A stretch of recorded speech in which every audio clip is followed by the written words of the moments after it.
and welcome back to another edition of Metcalf's Movie Journal. This is the show where I do quick reviews for the movies that I watch, give them a score out of 10, and then add them to my list. So let's see what movie we're reviewing today.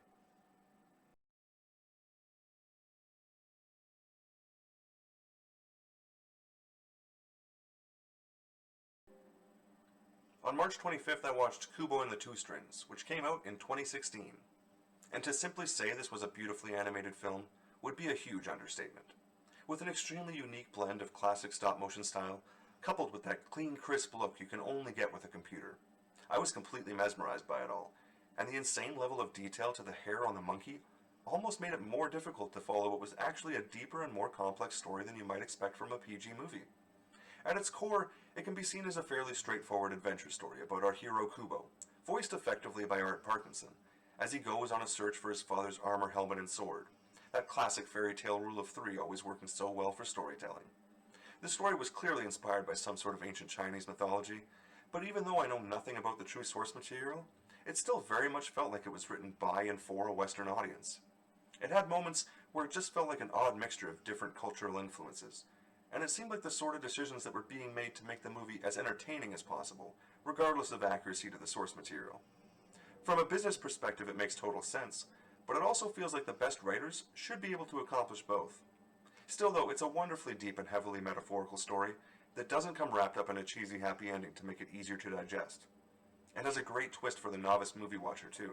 It's the sort of training wheel style twist any kid should probably get to experience before they try to comprehend the more adult level stuff that some movies come packed with. It has some pretty obvious foreshadowing once you've seen it, and I bet more than a few kids probably rewatched this a couple times before they realized how much more a great movie like this can offer on rewatch when they hide little things like this.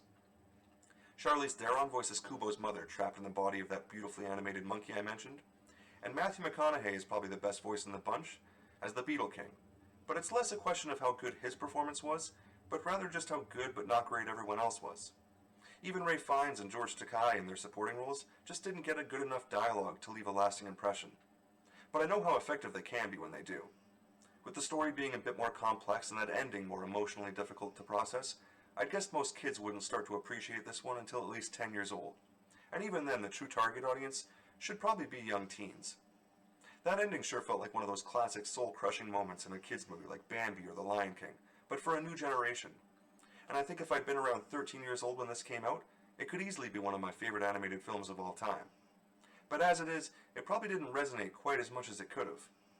It came up against Zootopia that year for Best Animated Film, and one of the few Oscar decisions I agree with, Zootopia won out. But even on my list, they're only separated by a mere 9 spots, so they're basically tied. They're both solid movies, and they both got a 7 out of 10. Kubo and the Two Strings landed at number 254 on my list, putting it right here, in between Scrooged and Monsters, Inc. So thanks for watching. Thanks for watching another edition of Metcalf's Movie Journal. Be sure to click like and subscribe for new videos every week. And if you have a movie that you really want me to watch, be sure to drop me a comment.